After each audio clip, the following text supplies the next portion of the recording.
Depois de uma canção dessa, como reagir?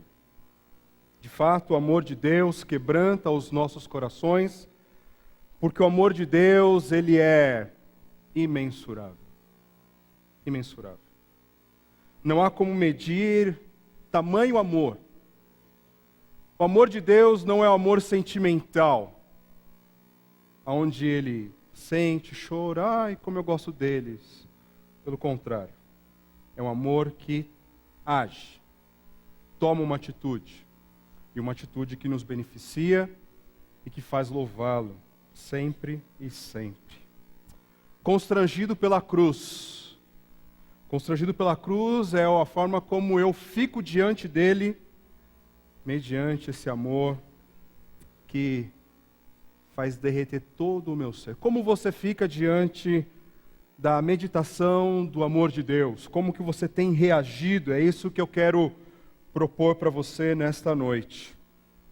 Quero que você medite comigo a respeito da cruz. Atrás de mim tem uma cruz. Quando você olha para uma cruz, o que passa aí dentro do seu coração? Cruz hoje é um objeto, um símbolo muito comum nos nossos dias, na nossa cultura. Desde que eu me entendo por gente, eu entendo o que é uma cruz. Até minha mãe falava assim, igreja católica tem cruz, a evangélica aqui não tem. Mas a gente fala, desde cedo, que Jesus morreu na cruz. Né? Meu filho, ele acha que o nome de Jesus é Jesus que morreu na cruz, o Caio. Ele fala, obrigado, Jesus que morreu na cruz. Eu acho que ele entende, ele acha que o nome de Jesus é Jesus que morreu na cruz. E de fato ele morreu na cruz. Mas a cruz, esse símbolo, esse objeto, é um objeto que no passado era um objeto de tortura, um objeto de violência, um objeto de vergonha. Se tivesse uma máquina do tempo, e as pessoas que conheciam aquela cultura, de repente chegassem hoje e vissem aqui uma cruz, eles ficariam horrorizados com isso. Horrorizados. Esse símbolo que era um símbolo de vergonha, um símbolo de horror, para nós é um símbolo de esperança. Para nós é um símbolo de alegria. Na cruz era crucificado os criminosos mais vis, mais baixos. E também aqueles que se revolucionavam, aqueles que se colocavam contra o Império Romano. Eles eram crucificados, eles eram expostos nas estradas, eles eram colocados nus, humilhados. Todo mundo que olhava para essas pessoas crucificadas sabia que tinha feito algo horrível. Ninguém passava e falava, que pena deles. Não, todo mundo cuspia, todo mundo atacava pedra. Ninguém gostava de quem era crucificado. Ninguém. E mais ou menos durava uma pessoa na cruz 3 dias, agonizando de dor. A morte na cruz é uma morte muito terrível, porque ela mexe com boa parte dos músculos de uma pessoa. Ela fica numa posição que ela não consegue respirar direito. E para que ela possa respirar, ela tem que fazer forças. E ela faz forças em meio aos cravos nas suas mãos e nos seus pés, para poder erguer e poder respirar. E quando não aguentar mais de dor, soltar. Durante 3 dias, uma pessoa, era a média de uma pessoa agonizando na cruz, onde quer que ela fosse colocada. E depois da morte desses, eles não eram retirados da cruz e enterrados. Não, eles continuavam ali expostos, entregues às aves de rapinas, urubus e tantos outros. Uma vergonha. Mas em Cristo, a cruz ela tem um novo significado, ela tem um novo sentido, porque aquilo que foi a vergonha dele é a minha alegria. Não só minha, mas espero que seja a sua também. João 3, 16 e 17, porque Deus tanto amou o mundo que deu seu Filho unigênito, para que todo o que nele crer não pereça, mas tenha a vida eterna. Pois Deus enviou seu Filho ao mundo, não para condenar o mundo, mas para que este fosse salvo por meio dele. Quem nele crer não é condenado, mas quem não crê já está condenado, por não crer no nome do Filho unigênito de Deus. Deus amou o mundo de tal maneira, ou tanto amou o mundo. Como mensurar esse amor? Na verdade, ele só pode ser medido na cruz. O amor de Deus, ele é revelado na cruz, lá no Calvário, lá em Israel, naquele lugar. Ele foi o sacrifício perfeito para que os nossos pecados, para que a nossa vergonha pudesse ser transformada. E hoje juntos, como igreja do Senhor, nós podemos glorificá-lo e cultuá-lo hoje e sempre. Aleluia. Somente pela cruz, somente pela cruz. Eu, um pecador, pela cruz, justo. Eu, um condenado, pela cruz, liberto e salvo. Eu, inimigo de Deus, pela cruz, eu tenho paz com Deus. Eu, um filho da desobediência, pela cruz, filho de Deus. Eu, sem esperança no mundo, pela cruz, eu tenho uma viva esperança. Por isso que eu quero olhar para a cruz. E quando eu olho para a cruz, eu fico constrangido. Existe um constrangimento em mim, sincero. Nesses últimos 2 meses eu tenho meditado muito sobre a cruz, e quando eu medito, quando eu paro para lembrar, para rever, para entender melhor, eu fico constrangido, de verdade. E me sinto constrangido porque eu sei que eu não mereço. Eu não mereço. Que Deus eterno, Criador do universo, 3 vezes santo, encarnasse, vivesse uma vida entre os pecadores, mas tendo uma vida perfeita, assumisse toda a minha culpa, fosse o meu sacrifício perfeito, morreu, entregando sua vida à morte, morre por causa dos meus pecados. No 3º dia ele ressuscita e oferece vida a todo aquele que crê. Eu não mereço. Eu entendo que o constrangimento que o apóstolo Paulo cita em 2 Coríntios 5, 14 e 15, é um constrangimento que é um misto de vergonha e de motivação. Vergonha porque, como eu disse, que eu tenho a plena certeza que eu não mereço esse sacrifício de Jesus. E a motivação, porque aquilo que ele fez por mim não vai ser em vão. Não vai ser em vão. Eu vou viver uma vida do jeito que ele quer que eu viva. Eu falo isso na primeira pessoa, porque essa mensagem ela é para mim. 2 Coríntios 5, 14 e 15. Pois o amor de Cristo nos constrange, porque estamos convencidos de que um morreu por todos, logo todos morreram. E ele morreu por todos, para que aqueles que vivam já não vivam mais para si mesmos, mas para aquele que por ele morreu e ressuscitou. Na primeira pessoa. Pois o amor de Cristo me constrange, porque estou convencido de que ele morreu por mim. E ele morreu por mim para que eu não viva mais para mim mesmo, mas para aquele que por mim morreu e ressuscitou mais uma vez. Aleluia. Perante esse amor constrangedor, revelado na cruz do Calvário, eu só posso dizer uma frase: faça-me um discípulo para a tua glória. Faça-me um discípulo para a tua glória. Esse é meu apelo diante de Deus, e é um apelo diante de vocês, que o Senhor nos faça discípulos para a sua glória. No filme Resgate do Soldado Ryan, não sei se vocês assistiram, boa parte deles, teve uma mãe que mandou, se eu não me engano, 3 ou 4 filhos para a guerra, e de repente as cartas lá de luto começam a chegar e uma pessoa vê o mesmo sobrenome, mesmo endereço, ele percebe que ali 3 irmãos morreram na guerra. 3 irmãos. Eles descobrem que tem mais um na guerra. Então, assim, é questão de honra para os Estados Unidos trazer o Ryan de volta para sua mãe. É questão de honra. A guerra acabou, né? Dia D chegou lá, tomaram a Normandia, começaram ali botar fim ao movimento nazista e tudo mais, mas isso é aquela questão de honra de achar o soldado Ryan e levá-lo de volta para sua mãe. É colocado ali um pelotão para que possa resgatá-lo. E à medida que eles vão se aproximando de onde Ryan está, muitos vão morrendo até que sobra um comandante.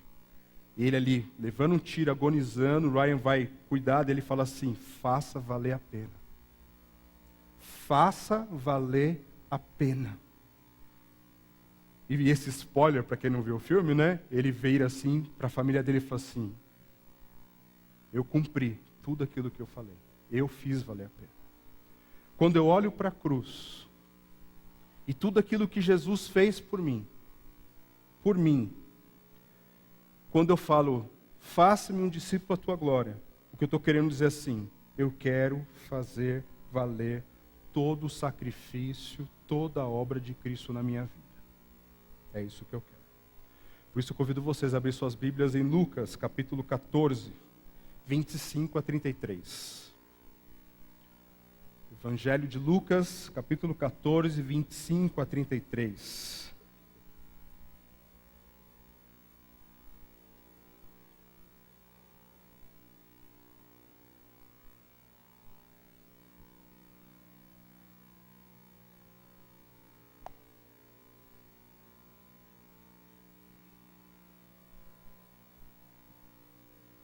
Assim diz o texto da palavra de Deus.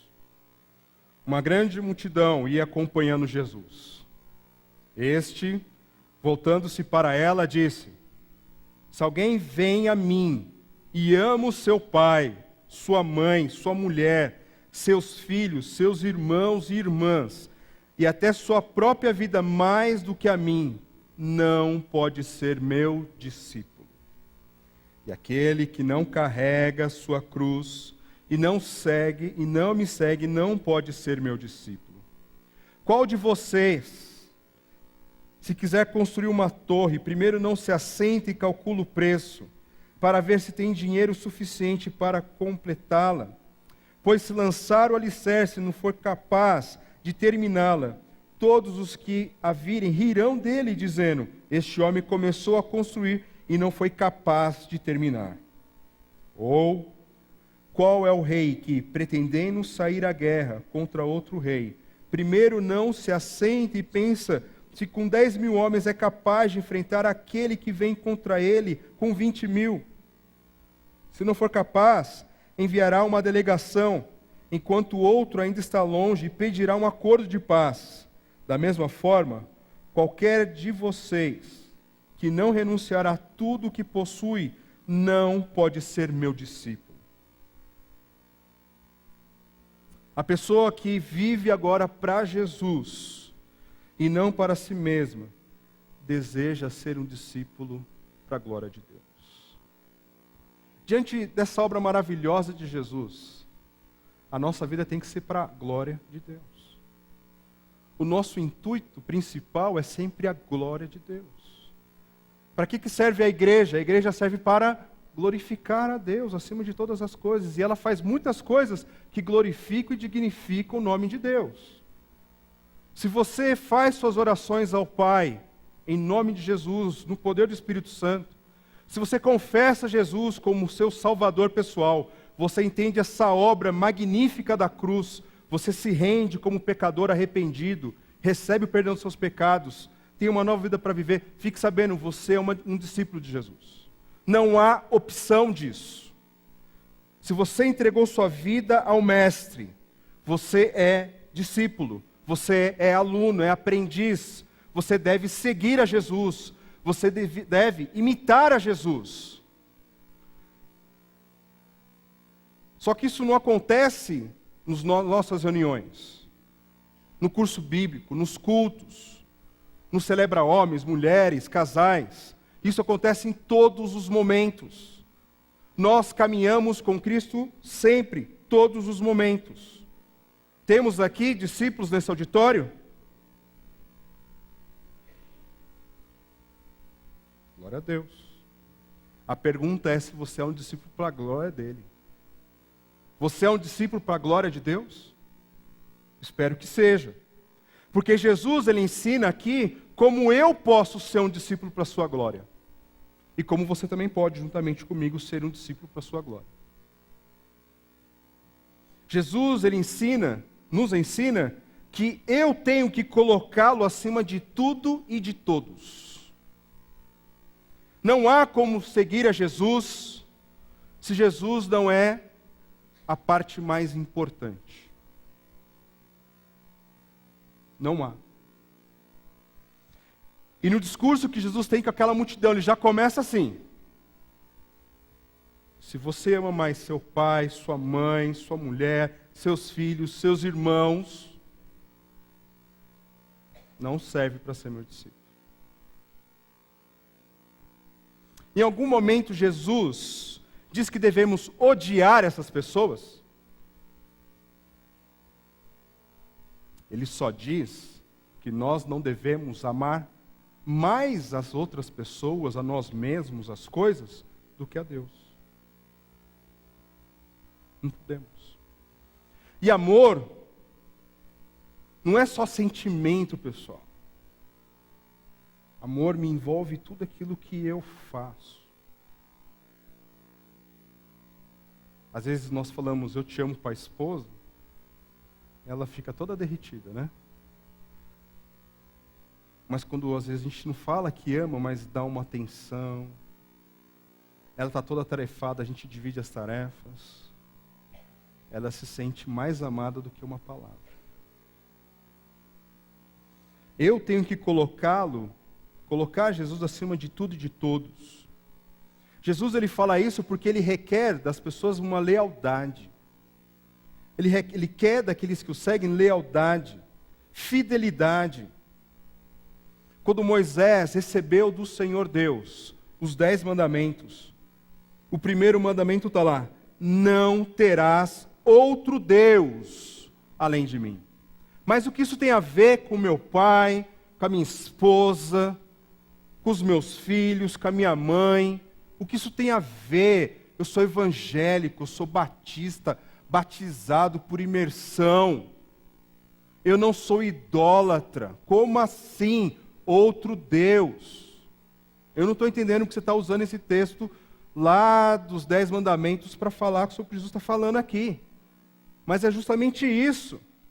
Quando o Senhor não está na posição de melhor amor,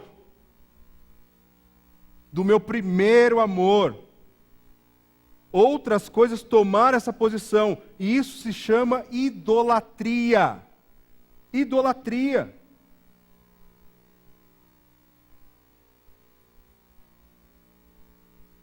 Se eu for pensar, eu com o Senhor, me analisar, eu vou ver que existem ainda muitos ídolos no meu coração reinando. Existem ainda muitos tronos que precisam ser destronados. Porque quem tem que sentar nesse trono e reinar nesse trono, no trono da minha vida, é o Senhor Jesus. Porque Ele pagou um preço para isso. Um preço de cruz.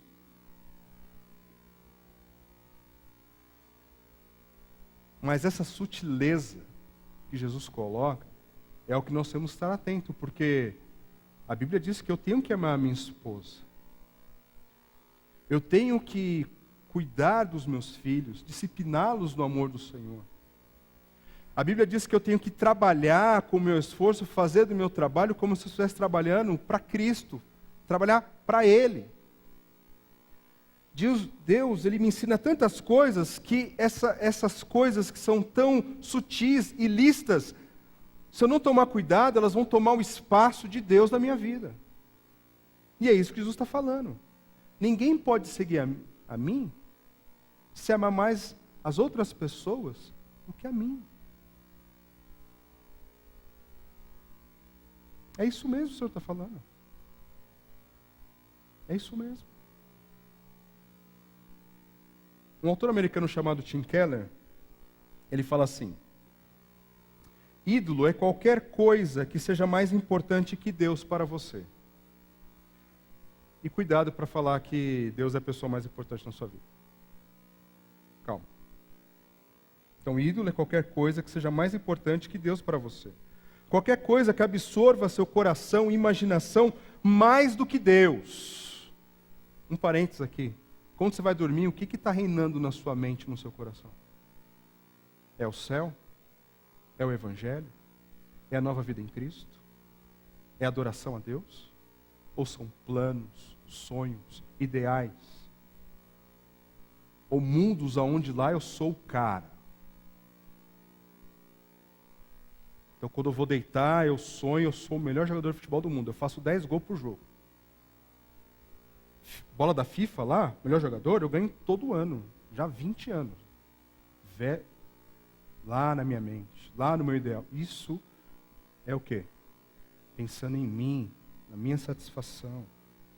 Ídolo é qualquer coisa que seja mais importante que Deus para você. Qualquer coisa que absorva seu coração e imaginação mais do que Deus. Qualquer coisa que só Deus pode dar. Dar. Um falso Deus é qualquer coisa que seja tão central e essencial em sua vida, que caso você a perca, achará difícil continuar vivendo.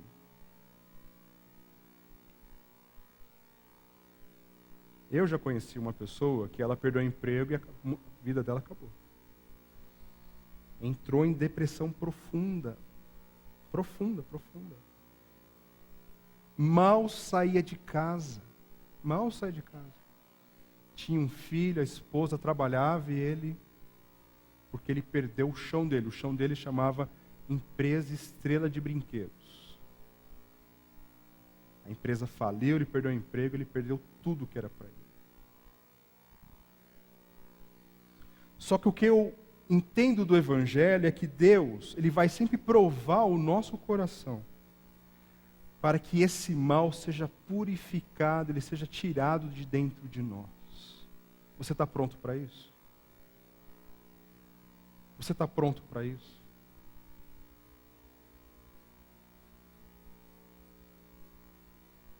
O Senhor sabe como purificar o nosso coração. O Senhor sabe como tocar em cada um de nós, para que possamos abrir os nossos olhos, perceber onde nós estamos, que o Senhor não é rei, e para que possamos de fato destronar todas as outras coisas e Ele se assentar e Ele receber a adoração que só a Ele é devida.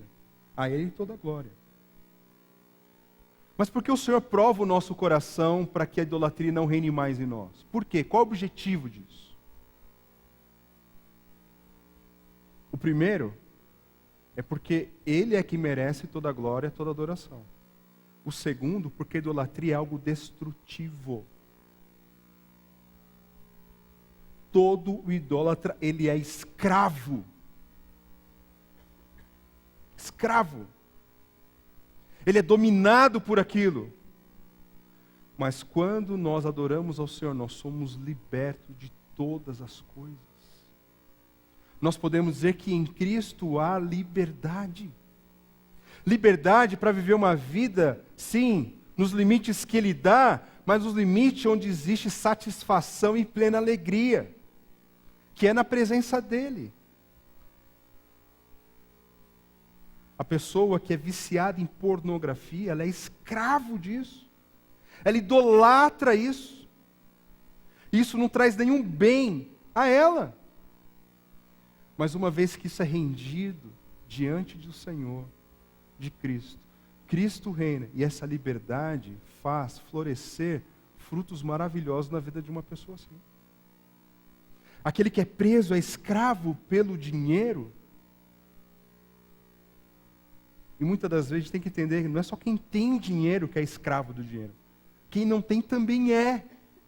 Porque deseja, é ambicioso, é ganancioso, faz tudo para ter. E tem o ideal de que quando eu tiver, se eu tivesse, ali existe felicidade. Em Cristo há plena felicidade. Então Deus vai provar o nosso coração, para que esse mal seja purificado, seja extinto do nosso coração e nós possamos desfrutar da beleza da santidade de Deus. A Bíblia diz que na presença do Senhor existe belezas, delícias perpétuas. Quando nós desfrutamos disso, todas as amarras, todas as algemas, elas se vão, porque o Senhor traz liberdade. Sendo discípulo para a glória de Deus, eu coloco acima de tudo e de todos, e eu tenho que avaliar o custo de segui-lo. Porque parece que é muito fácil seguir a Jesus. Você só precisa vir aos cultos, ser dizimista, participar dos ministérios. Estou seguindo a Jesus. Não necessariamente. Eu acredito que um verdadeiro seguidor de Cristo faz tudo isso e muito mais. Mas não é isso que define se a pessoa ela é discípulo, se ela é salva pelo Senhor Jesus. E às vezes nós não fomos realmente confrontados com a verdadeira mensagem do Evangelho. Nós ficamos mais preocupados em escapar da condenação do inferno do que ter uma vida para Deus. Ah, não vou mais para o inferno. Já fui batizado, está tudo bem, tudo certo. Uau! Vou ganhar uma vida para Cristo, depois vou tirar férias. Não. Não é isso. Jesus, ele deixa bem claro que todos os seus discípulos devem viver para a sua glória, pois nós não vivemos mais para nós mesmos. Uma pessoa que deseja seguir a Cristo, ela precisa carregar uma cruz todos os dias. Você carregou a sua cruz hoje ou deixou ela lá, naquele quartinho da bagunça? Primeira coisa, você acorda, o que você faz? Você vai pegar a sua cruz ou você vai tomar um banho? Vai escovar seus dentes? Porque o Evangelho deixa muito claro que a primeira coisa que um discípulo tem que fazer é pegar a sua cruz. Ele tem que negar a si mesmo desde o momento que ele acorda até o momento que ele vai dormir. Cruz, como foi falado, é um símbolo, é um instrumento de tortura e de vergonha, da qual eu preciso carregar todos os dias.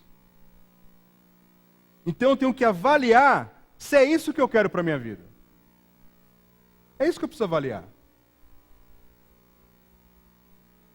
Porque o Senhor precisa estar acompanhando você, você precisa permitir, que Ele o acompanhe em qualquer coisa que você faça ao longo desse dia. Hoje, nos negócios que vocês fizeram, a cruz do Senhor estava com você? Estava lá?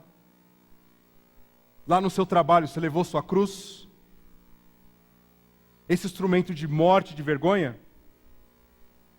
Mas instrumento de morte para matar quem? A mim mesmo. Matar as minhas vontades, os meus desejos. Depende de um negócio escuso que me é oferecido, que me atrai, parece muito bom naquele momento. Você estava com a sua cruz ali? Quando aquele cara te deu aquela fechada ali na estrada, sua cruz estava ali com você? Ô, pastor, aí é pesado, né? A cruz é grande, fica lá de fora. A cruz precisa acompanhar o discípulo em todos os momentos da sua vida. Porque se o Senhor for avaliar, ter uma imagem de quem é o discípulo, o que ele vai procurar olhando para mim é o quê? É uma cruz. Ele vai procurar uma cruz. Ele não vai querer saber o que eu fiz ao longo do dia. Ele quer ver, cadê sua cruz, Fábio? Você carregou sua cruz hoje? Então existe um custo que precisa ser avaliado. E é isso que o Senhor fala aqui em duas parábolas. Ele fala da construção e de uma guerra. Você vai construir, você não tem que avaliar a construção, saber quanto você tem que gastar para depois não passar vergonha? Você vai para uma guerra, não tem que saber quantos soldados você vai levar para uma batalha para você não passar vergonha? E é isso que o Senhor termina. Da mesma forma, qualquer de vocês que não renunciar tudo o que possui, não pode ser meu discípulo. Tudo não pode ser meu discípulo. Poxa, pastor. Ó, vai ser ruim, né? Curso bíblico de domingo, 18 horas. Pastor, no horário de verão tem jogo de futebol. Vou ficar dividido, pastor. Não é melhor, ó, tô sendo sincero, não é melhor eu ficar em casa, ver o jogo, depois vir para cá com o coração assim, aliviado, para poder cultuar a Deus? Bem, o melhor é destronar esse Deus. O melhor é deixar ele de lado. O melhor é viver sua vida para Jesus exclusivamente.